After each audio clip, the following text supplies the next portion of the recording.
Superman की कहानी सिर्फ एक सुपर हीरो की कहानी नहीं है। ये उम्मीद की कहानी है।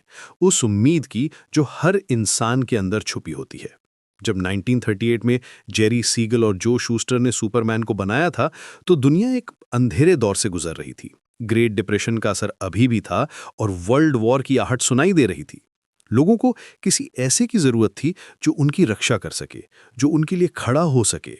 और तब जन्म हुआ सुपरमैन का, एक ऐसे कैरेक्टर का जो सिर्फ मजबूत नहीं था बल्कि दयालु भी था। सुपरमैन की असली ताकत उसकी फिजिकल एबिलिटीज में नहीं है।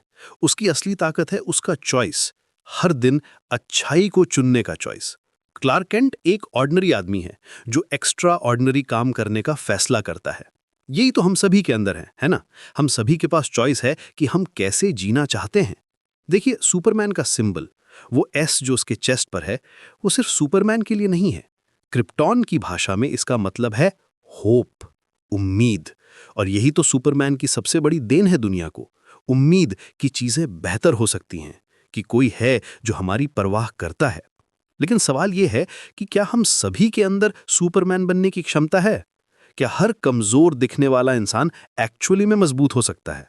इसका जवाब है हाँ, बिल्कुल हाँ। सुपरमैन की कहानी हमें यही तो सिखाती है। वो भी तो एक रेफ्यूजी था, एक ऑर्फन था, उसका प्लैनेट डिस्ट्रॉय हो गया था, लेकिन उसने अपनी सर्कमस्टांसेस को अपनी डेस्टिनी बनने नहीं दिया। उसने चूज किया कि वो दूसरों की मदद करेगा। हमारे आसपास भी तो ऐसे लोग हैं। वो टीचर जो अपनी सैलरी से कम होने के बावजूद भी बच्चों के लिए एक्स्ट्रा बुक्स खरीदती है। वो सिक्योरिटी गार्ड जो रात में अकेली लड़की को सेफली घर पहुंचाता है। वो ऑटो ड्राइवर जो इमरजेंसी में फ्री में हॉस्पिटल ले जाता है। ये सभी तो सुपरमैन है अपने तरीके से। सुपरमैन का इवोल्यूशन भी इंटरेस्टिंग है। शुरुआत में वो सिर्फ क्रिमिनल से लड़ता था, लेकिन धीरे धीरे राइटर्स ने रियलाइज किया कि सुपरमैन की असली पावर है इंस्पायर करना। वो सिर्फ विलेंस को डिफीट नहीं करता, वो लोगों को बेटर बनने के लिए मोटिवेट करता है। यही तो हमारी सोसाइटी की जरूरत है। हमें ऐसे हीरोज की जरूरत है जो सिर्फ प्रॉब्लम सॉल्व ना करें, बल्कि हमें भी प्रॉब्लम सॉल्वर्स बनने के लिए इंस्पायर करें। सुपरमैन हमें यह सिखाता है कि स्ट्रेंथ सिर्फ मसल्स में नहीं होती, कैरेक्टर में होती है। आज के टाइम में जब सोशल मीडिया पर नेगेटिविटी भरी पड़ी है, जब हर तरफ डिवीजन और हेट्रेड दिखती है, सुपरमैन का मैसेज और भी रेलेवेंट हो जाता है। वो हमें रिमाइंड करता है कि हम सभी एक ही प्लैनेट पर रहते हैं, हम सभी एक ही स्पीशीज के हैं। सुपरमैन का डेली प्लैनेट में काम करना भी सिंबॉलिक है। वो जर्नलिज्म के थ्रू ट्रूथ को प्रमोट करता है।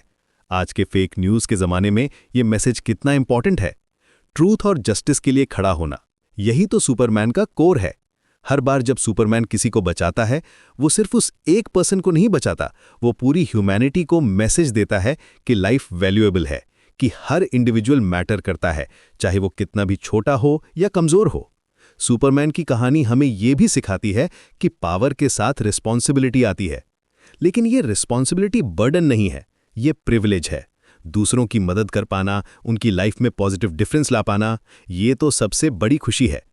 तो अगली बार जब आप कोई छोटा सा अच्छा काम करने का सोचें, तो रिमेंबर करिएगा सुपरमैन को।